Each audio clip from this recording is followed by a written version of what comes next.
ಎಲ್ಲರಿಗೂ ನಮಸ್ಕಾರ. ನಾನು ನಿಮ್ಮ ಚೆನ್ನ. ಈ ಒಂದು ವಿಡಿಯೋದಲ್ಲಿ 6ನೇ ತರಗತಿ ಸಿರಿ ಕನ್ನಡ ಪ್ರಥಮ ಭಾಷಾ ಕನ್ನಡ ಪಠ್ಯಪುಸ್ತಕ ಇದು ಭಾಗ 1 ಪುಸ್ತಕ ಇದು. ರೈಟ್, ಈ ಒಂದು ಭಾಗ 1 ಪುಸ್ತಕದೊಳಗೆ ಪ್ರಿವಿಯಸ್ ಕ್ಲಾಸ್ ನ ತಿಳಿಸಿದ್ದೀನಿ ಯಾವ್ಯಾವ್ದ್ರ ಬಗ್ಗೆ ಅಂತ ನೋಡಿದರೆ.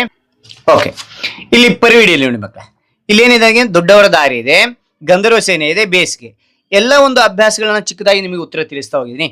ಹಾಗಾದ್ರೆ ಈ ಒಂದು ತರಗತಿಯಲ್ಲಿ ಏನ್ ತಿಳಿತಾ ಇದೀವಿ ಅಂದ್ರೆಗಿನ ಗದ್ಯ ಭಾಗದಲ್ಲಿ 2 ಮಂಗಳ ಗ್ರಹದಲ್ಲಿ ಪುಟ್ಟಿ. ಇದನ್ನ ಯಾರು ಬರೆದಿದ್ದಾರೆ ಅಂದ್ರೆಗಿನ CM ಗೋವಿಂದ ರೆಡ್ಡಿ ಅವರು ಬರೀತಕ್ಕಂಥದ್ದು. ಇಲ್ಲಿ ಕಾಣ್ತಾ ಇದ್ದಾರಾ, ಅವರೇನೆ. ಹಾಗಾದ್ರೆ ಈ ಪದ್ಯದಲ್ಲಿ ಬರ್ತಕ್ಕಂತಹ ಪದಗಳ ಅರ್ಥವನ್ನ, ಅದೇ ರೀತಿ ಇಲ್ಲಿ ಬರ್ತಕ್ಕಂಥ ಅಭ್ಯಾಸವನ್ನ ಒಂದೊಂದಾಗಿ ಸುಲಭವಾಗಿ ನಿಮಗೆ ತಿಳಿಸ್ತಾ ಹೋಗ್ತೇನೆ. ಹಾಗಾದ್ರೆ ಒಂದು ಮಾಹಿತಿ ಅಂತಕ್ಕಂಥ ಇಷ್ಟ ಆಯ್ತಾ? ಇಷ್ಟವಾದ್ರೆ ಒಂದು ಲೈಕ್ ಅನೇಕ ವಿಡಿಯೋ ಪ್ರೋತ್ಸಾಹ ತುಂಬ ಸಿಗುತ್ತೆ. ಇನ್ನೊಬ್ರು ಶೇರ್ ಸಾಧ್ಯ ಅಂತ ಅನೇಕ ವಿಡಿಯೋ ಚಾನಲ್ ಸಬ್ಸ್ಕ್ರೈಬ್ ಆಗಿ ಅಂತ ಹೇಳ್ತಾ, ಅರೆ ಇಲ್ಲಿ ಅಭ್ಯಾಸದೊಂದಿಗೆ ಪ್ರಾರಂಭ ಮಾಡ್ತೋಲ್ವಾ.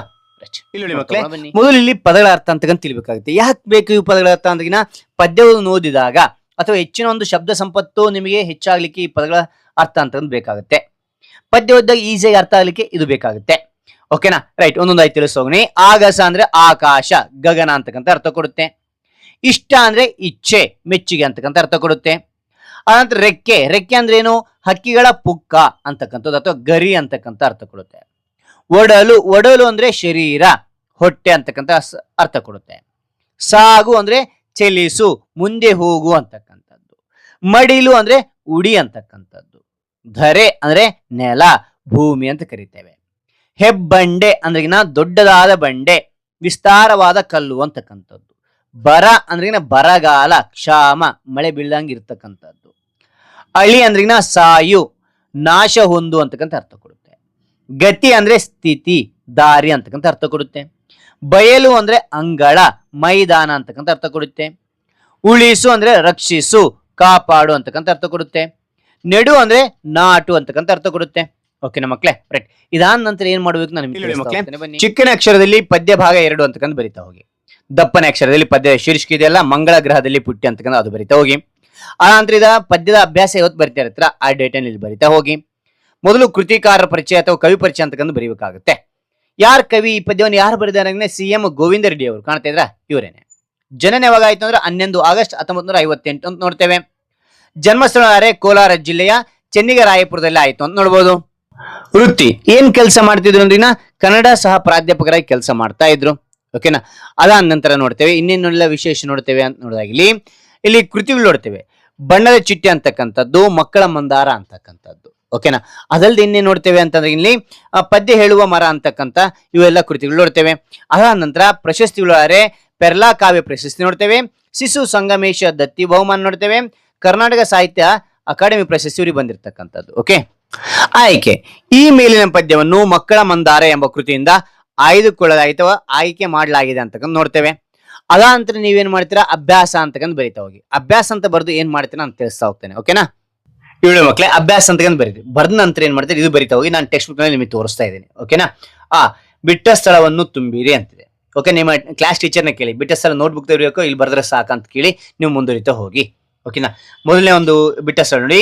ಒಂದಿನ ಇದ್ದಕ್ಕಿದ್ದಂತೆ ಪುಟ್ಟಿಗೆ ಡ್ಯಾಶ್ ಬಂದಿತ್ತು. ನೀವು ಪದ್ಯ ಚೆನ್ನಾಗಿ ಕಲ್ತ್ಕೊಂಡು ಅನ್ಕರಿ, ನಿಮಗೆ ಈಸಿಯಾಗಿ ಉತ್ತರಿಸ್ತಾ ಹೋಗ್ತಾರೆ. ಏನ್ ಬಂತು ಅಂದ್ರಿನ ರೆಕ್ಕೆ ಅಂತಕ್ಕಂಥದ್ದು. ಓಕೆ, ಏನೇನ ನೋಡಿ.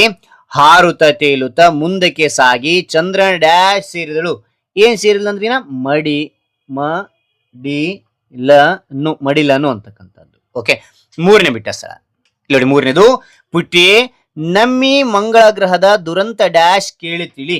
ಏನನ್ನ ಅಂತಂದ್ರಿನ ಕಥೆಯನು ಅಂತಕ್ಕಂಥದ್ದು. ಕಥೆಯನು. ಓಕೆ, ಅಂತ ನಾಲ್ಕನೇದು ಹಸಿರನ್ನು ಅಳಿಸದೆ ಗಿಡ ಮರ ಬೆಳೆಸಿ ಉಳಿಸುವೆವೆಂದಳು ಈ ಡ್ಯಾಶ್ ಧರೆಯ ಅಂತಕ್ಕಂಥ ರೇಯ. ಓಕೆ, ಇದಾದ ನಂತರ ನೋಡಿ ಮಕ್ಕಳು, ಇಲ್ಲಿ ಏನ್ ಕೊಟ್ಟಿದ್ದಾರೆ ಅಂತ ನೋಡಿದಾರೆ. ಇಲ್ಲಿ ಅಂತಿದೆ.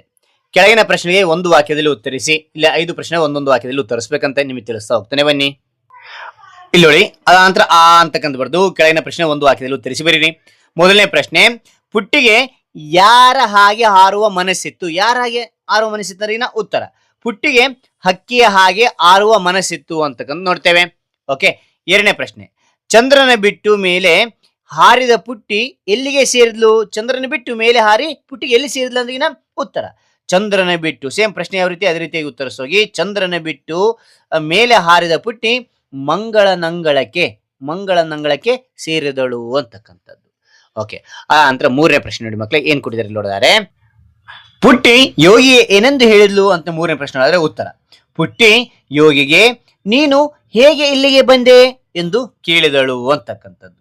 ಓಕೆ, ನಾಲ್ಕನೇದು, ಮಂಗಳ ಗ್ರಹದಲ್ಲಿ ಬರ ಏಕೆ ಬಂದಿತ್ತು? ಮಂಗಳ ಗ್ರಹದ ಯಾಕೆ ಬರ ಬಂತು ಅಂದ್ರೆ ಉತ್ತರ, ಆಗಿನ ಜನತೆ ನಾಡನ್ನು ಕಟ್ಟಲು ಮರಗಳನ್ನು ಕಡಿದು ಹಾಕಿದರು, ಇದರಿಂದ ಬರ ಬಂದಿತ್ತು ಅಂತ ನೋಡ್ತೇವೆ.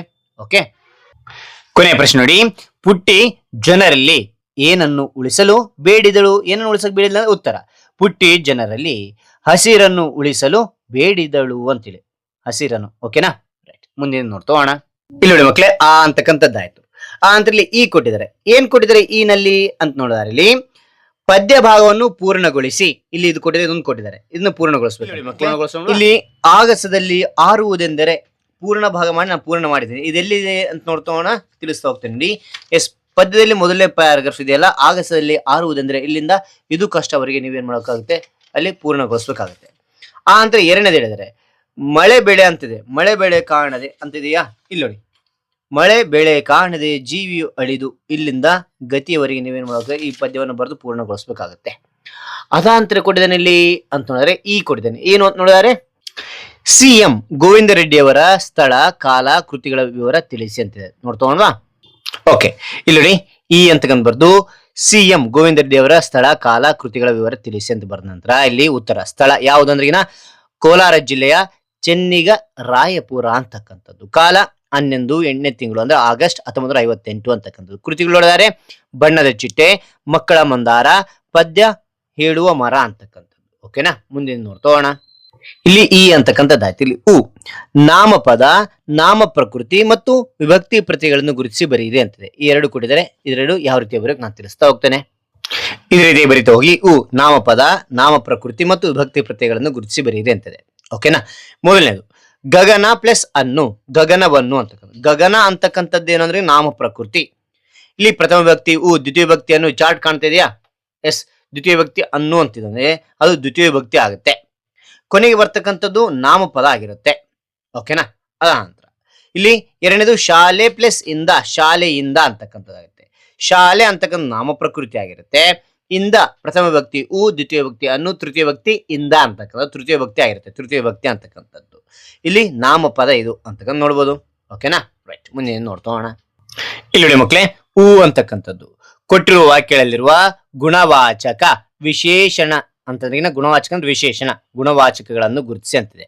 ಓಕೆನಾ, ಅಂತ ಉದಾಹರಣೆ ಕೊಡಿದರೆ, ವಿವೇಕನಿಗೆ ಅಪಾರ ಬುದ್ಧಿವಂತಿಕೆ ಇದೆ ಅಂತಕ್ಕಂಥದ್ದು. ಇದರಲ್ಲಿ ಇಲ್ಲಿ ನೋಡಿ ಮಕ್ಕಳೇ, ವಿವೇಕನಿಗೆ ಬುದ್ಧಿವಂತಿಕೆ ಇದೆ ಅಂದ್ರೆ ಏನು ವಿಶೇಷ ಐತೆ? ಏನು ವಿಶೇಷ ಇಲ್ಲ. ಇಲ್ಲಿ ಅಪಾರ ಅಂತಕ್ಕಂಥದ್ದು ವಿಶೇಷಣ ಇರ್ತಕ್ಕಂಥದ್ದು.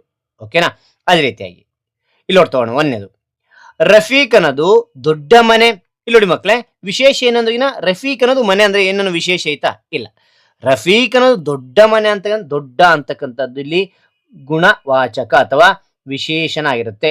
ಇಲ್ಲಿ ದೊಡ್ಡ ಅಂತಕ್ಕಂಥ ಬರೀಬೇಕಾಗುತ್ತೆ. ಓಕೆ, ಅದಾದ ನಂತರ ಇಲ್ಲಿ ನೋಡಿ ಎರಡನೇದು, ಅವಳಿಗೆ ಹಸಿರು ಬಣ್ಣ ಇಷ್ಟ.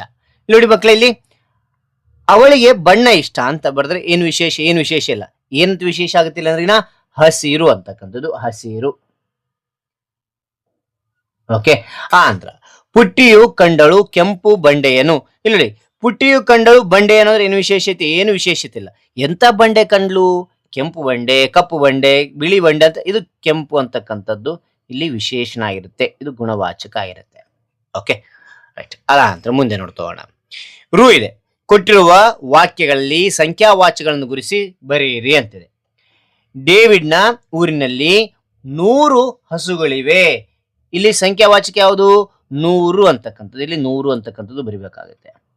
ಓಕೆ, ಅಂತ ಎರಡನೇದು, ಪೂರ್ಣಚಂದ್ರನು ಬೆಳಗ್ಗೆ 5 ಗಂಟೆಗೆ ಏಳುತ್ತಾನೆ. ಇಲ್ಲಿ ಎಸ್ ಸಂಖ್ಯಾವಾಚಕ ಎಷ್ಟೈತೆ? 5 ಅಂತಕ್ಕಂಥದ್ದು ಇಲ್ಲಿ ಬರೆಯಬೇಕಾಗುತ್ತೆ. ಓಕೆ, ನಂತರ ಮೂರನೇದು, ಒಂದು ದಿನ ಇದ್ದಕ್ಕಿದ್ದಂತೆ ಪುಟ್ಟಿಗೆ ರೆಕ್ಕೆಯು ಬಂದಿತ್ತು. ಎಷ್ಟು ದಿನ ಅಂದ್ರೆ ಒಂದು ದಿನ, ಒಂದು ಅಂತಕ್ಕಂಥದ್ದು.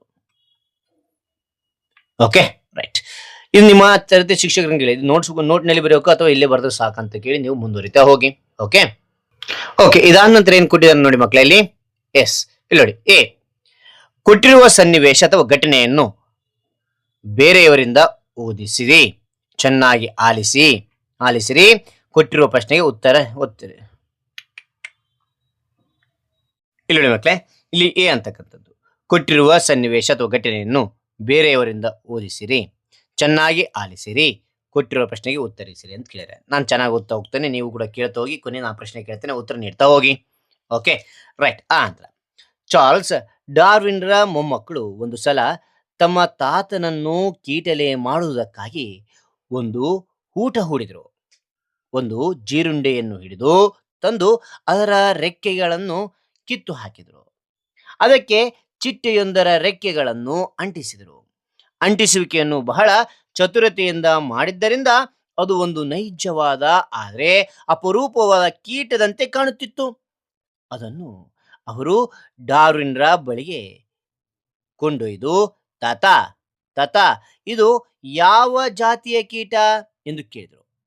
ಡಾರ್ವಿನ್ರು ಅದನ್ನು ಒಂದು ನಿಮಿಷ ಪರೀಕ್ಷಿಸಿ ನೋಡಿ, ಒಂದು ಹೊಸ ಕೀಟ ಜಾತಿಯನ್ನೇ ಪತ್ತೆ ಮಾಡಿಬಿಟ್ಟಿದ್ದೀರಲ್ಲ, ತುಂಬಾ ಸಂತೋಷ. ಇದು ನಿಮಗೆ ಎಲ್ಲಿ ಸಿಕ್ಕಿತು? ನೀವು ನೋಡಿದಾಗ ಇದು ಏನು ಮಾಡುತ್ತಿತ್ತು ಎಂದು ಕೇಳಿದರು. ತಾತ ನಮ್ಮ ಬಲೆಗೆ ಬಿದ್ದರೆಂದು ಬಹು ಸಂತೋಷಪಟ್ಟರು. ಆ ಮಕ್ಕಳು ನಮ್ಮ ಮನೆಯ ಹಿತ್ತಲ ತೋಟದಲ್ಲಿ ಸಿಕ್ಕಿತು. ಗಿಡದ ಎಲೆಯ ಮೇಲೆ ಕುಳಿತಿತ್ತು. ನಾವು ನೋಡಿದಾಗ ಇದು ಮಾಡುತ್ತಿತ್ತು. ಅಂದ್ರೇನ, ಗುಯಿ ಗುಡು ಅಂತ ಅರ್ಥ ಅದಕ್ಕೆ, ಅಂತಂದ್ರೆ ಎಂದರು.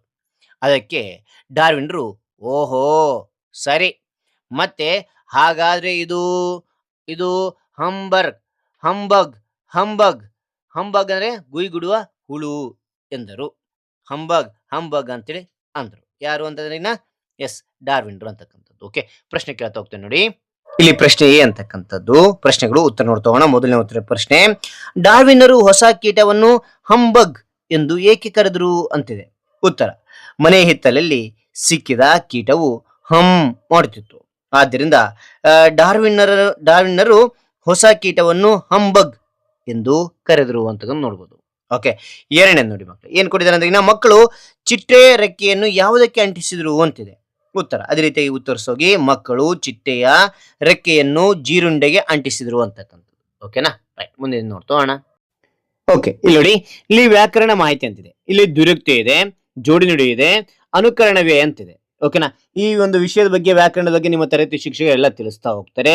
ಇಲ್ಲ ಸರ್ ನೀವು ತಿಳಿಸಿ ಅಂತಂದ್ರೆ ನೆಕ್ಸ್ಟ್ ವಿಡಿಯೋದಲ್ಲಿ ನಾನು ಈ ವ್ಯಾಕರಣ ಮಾಹಿತಿ ತಿಳಿಸ್ತಾ ಹೋಗ್ತೇನೆ. ಹಾಗಾದ್ರೆ ಈ ಎಲ್ಲಾ ಮಾಹಿತಿ ಅಂತ ನಿಮ್ಗೆ ಇಷ್ಟವಾಯ್ತಾ? ಇಷ್ಟವಾದ್ರೆ ಒಂದು ಲೈಕ್ ಅನೇಕ ವಿಡಿಯೋದಲ್ಲಿ ಪ್ರೋತ್ಸಾಹ ತುಂಬಾ ಸಿಗುತ್ತೆ. ಇನ್ನೊಬ್ರಿಗೂ ಶೇರ್ ಮಾಡಿ ಸಾಧ್ಯ. ಇಂಥ ಅನೇಕ ವಿಡಿಯೋ ಚಾನಲ್ ಸಬ್ಸ್ಕ್ರೈಬ್ ಆಗಿ. ಹಾಗೆ ನೀವು ಯಾವ ಒಂದು ಅಧ್ಯಯನದ ಅಭ್ಯಾಸ ಬೇಕಂತೇಳಿ ಕಾನ್ಸ್ಟ್ಲಿ ಕೌಂಟ್ ಮಾಡಿ ಆ ಒಂದು ಅಧ್ಯಯನ ಅಭ್ಯಾಸ ವಿಡಿಯೋ ತೆಗೆಯಲು ಪ್ರಯತ್ನ ಪಡ್ತೇನೆ ಅಂತ ಹೇಳ್ತಾ ಮತ್ತೊಂದು ಹೊಸ ವಿಷಯದಿಂದ ಮತ್ತೊಂದು ಹೊಸ ವಿಡಿಯೋದಿಂದ ಭೇಟಿ ಆಗ್ತೇನೆ. Thank you for watching. Bye.